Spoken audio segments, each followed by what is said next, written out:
Hi everyone, welcome back to my channel. मैं हूं महक आलमगीर और आज की वीडियो में मैं आप सबके साथ शेयर करने वाली हूं एलिब्रेशन ऑफ सर्च इंजन ऑप्टिमाइजेशन। क्या आपने कभी सोचा है कि अपनी ब्लॉग या वेबसाइट को गूगल के टॉप सर्च में कैसे लाएं? डेफिनेटली सभी ब्लॉगर्स और वेबसाइट ओनर्स यही सोचते हैं, लेकिन इसके लिए उनको बहुत ज़्यादा मेहनत भी करनी पड़ती है। आप जितना ज़्यादा हार्ड वर्क करते हैं, आपको उतना ही माइंड वर्क भी करना होता है, तभी आपकी वेबसाइट गूगल के सर्च रैंक में रैंक कर पाती है। बहुत से लोगों को ऐसा लगता है कि सर्च इंजन ऑप्टिमाइजेशन करने से कुछ नहीं होता। अगर आपको भी ऐसा लगता है और आप भी ऐसा ही सोचते हैं तो आप बिल्कुल गलत हैं। बिगनर्स के लिए सबसे बड़ी मुश्किल तब आती है जब वो पूरी मेहनत और लगन के साथ एक अच्छी वेबसाइट या ब्लॉग तो बना लेते हैं, पर उनको ये नहीं पता होता कि इसको सर्च इंजन की टॉप पर कैसे लाया जाए। अगर बात करें कि सर्च इंजन ऑप्टिमाइजेशन काम कैसे करती है, जैसे कि मैंने आपको पहले भी बताया कि सर्च इंजन एल्गोरिथम्स की बुनियाद पर क्रॉलिंग और इंडेक्सिंग करता है।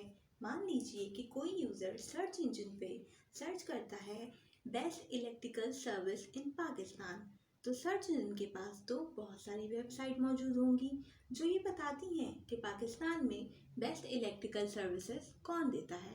तो उसमें से सर्च इंजन कैसे डिसाइड करेगा कि कौन सी वेबसाइट को पहले दिखाना है और कौन सी वेबसाइट को बाद में?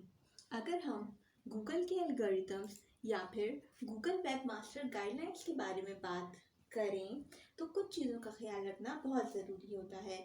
सबसे इम्पॉर्टेंट बात यह है कि आपकी वेबसाइट या ब्लॉग यूज़र फ्रेंडली हो, जिससे आपके बाउंस रेट पर भी अच्छा असर पड़ता है। किसी भी तरह की गलत ट्रिक्स का इस्तेमाल कभी मत कीजिए अपनी वेबसाइट को रैंक कराने के लिए। इससे आपको प्लेंटी का सामना भी करना पड़ सकता है और आपकी वेबसाइट गूगल के स्पैम में भी काउंट की जाती है। हमेशा यूनिक, वैल्यूएबल और एंगेजिंग कंटेंट लिखिए, कभी भी ऑटो जनरेटेड कंटेंट को मत लिखिए। स्पैम लिंक बिल्डिंग का ख्याल तो दिमाग से निकाल ही दीजिए और जिन लिंक्स को गूगल की तरफ से मना किया गया हो उनका इस्तेमाल हरगिज़ अपनी वेबसाइट में मत कीजिए। अगर हम type of search engine optimisation की बात करें तो ये टेक्निकली दो तरह की होती है, जिनमें white hat search engine optimisation और black hat search engine optimisation शामिल है। लेकिन इसके बरक्स अगर हम मार्केट वैल्यू के हिसाब से बात करें तो हमारे पास दो अलग तरह की सर्च इंजन ऑप्टिमाइजेशन की टाइप्स होती हैं, जिनमें on page search engine optimisation और off page search engine optimisation शामिल है।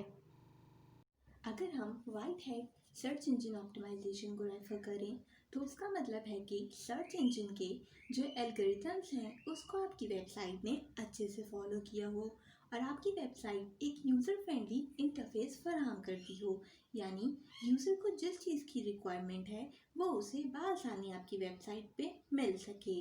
White hat search engine optimisation में आपकी वेबसाइट को रैंक करने में थोड़ा टाइम ज़रूर लगता है, पर बाद में लॉन्ग टर्म के लिए ये आपकी वेबसाइट के लिए अच्छा रहता है और आपको इससे बहुत ज़्यादा फ़ायदा भी होता है। अगर white hat search engine optimisation की टेक्निक्स की बात करें तो उसमें good content, proper use of title, keywords, meta tag, quality inbound links या फिर आउटबाउंड लिंक्स के साथ साथ आपकी वेबसाइट का मोबाइल फ्रेंडली होना भी बहुत ज़रूरी है। इसके बरक्स अगर हम black hat search engine optimisation की बात करें तो उसका मतलब है कि सर्च इंजन की जो भी गाइडलाइंस हैं आपकी वेबसाइट उनको मैनिपुलेट करती है। इसके साथ साथ black hat search engine optimisation की हेल्प से आपकी वेबसाइट शायद जल्दी तो रैंक कर पाएगी, पर वो बहुत ज़्यादा दिन तक टिक नहीं सकेगी और उसकी वजह से आपको गूगल से प्लेंटी का सामना भी करना पड़ सकता है। Black hat search engine optimisation की मेन टेक्निक्स में article spinning, keyword stuffing, duplicate content के साथ साथ स्पैमिंग लिंक का होना शामिल है। इसके अलावा अगर आप किसी भी यूआरएल को हैक करते हैं और साथ साथ अपने कंटेंट और कॉन्टैक्ट्स दोनों की ट्रैकिंग करते हैं तो वो भी black hat search engine optimisation में शामिल है। अब बात करते हैं उन सर्च इंजन ऑप्टिमाइजेशन की टाइप्स की जो कि मार्केट वैल्यू के हिसाब से हैं, यानी on page search engine optimisation और off page search engine optimisation. On page search engine optimisation में website structure, blog post title, meta tag description, internal linking, external linking, keyword density, post length और site maps शामिल हैं। आपकी website का structure search engine optimisation friendly बनाने के लिए on page optimisation की इन टिप्स को हमेशा ध्यान में रखिए। वेबसाइट पोस्ट के टाइटल की सही लेंथ डिसाइड कीजिए। ज़्यादा लॉन्ग या ज़्यादा short post title search engine optimisation के स्ट्रक्चर्स को नाकाम करते हैं। मेटा डिस्क्रिप्शन में वही कीवर्ड इस्तेमाल कीजिए जो आपकी पोस्ट से रिलेटेड हो। आपकी पोस्ट में बॉडी टैग्स का होना भी बहुत ज़रूरी है। पोस्ट में फोकस कीवर्ड्स को ही बोल्ड रखिए ताकि गूगल को हमेशा ये पता हो कि आपका पोस्ट इस रेलिवेंट कीवर्ड को टारगेट करता है। कीवर्ड्स पे हमेशा सही स्टडी कीजिए। ऐसे कौन से कीवर्ड्स हैं जो पोस्ट के लिए सबसे ज़्यादा ज़रूरी हैं और सर्च इंजन में सबसे ज़्यादा सर्च किए जाते हैं, उनको हमेशा ध्यान में रखिए। साइट मैप्स को सभी वेबमास्टर टूल्स में ऐड कीजिए। ब्लॉग पोस्ट की लेंथ कम से कम 500 वर्ड्स की रखिए। इस तरह से सर्च इंजन्स को पोस्ट देखने में आसानी होगी। साइट लोड स्पीड 2 सेकंड तक ही रखिए और हो सके तो कम से कम प्लगइन्स का इस्तेमाल कीजिए और अपने पोस्ट की इंटरनल लिंकिंग ज़रूर। अगर off page search engine optimisation की बात करें तो इनका main focus directory submission, social communities यानी फेसबुक, ट्विटर, गूगल प्लस जैसे सोशल मीडिया के इस्तेमाल के अलावा गेस्ट पोस्टिंग जैसे तरीकों के ज़रिए किया जाता है।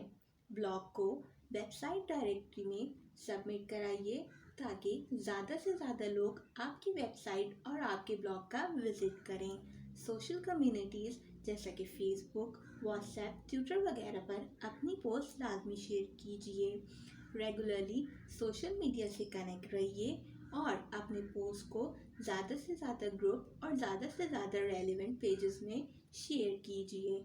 इसके अलावा अपने ब्लॉग और वेबसाइट पर गेस्ट पोस्ट की सहूलत फराहम कीजिए। आप मेरी वेबसाइट articlebase.pk पर भी गेस्ट पोस्ट कर सकते हैं। अगर आप इन सारे रूल्स को फॉलो करते हैं तो आपका ब्लॉग या फिर आपकी वेबसाइट सर्च इंजन में बहुत जल्दी रैंक कर सकेगी। उम्मीद करती हूँ कि आपको मेरी ये वीडियो पसंद आई होगी।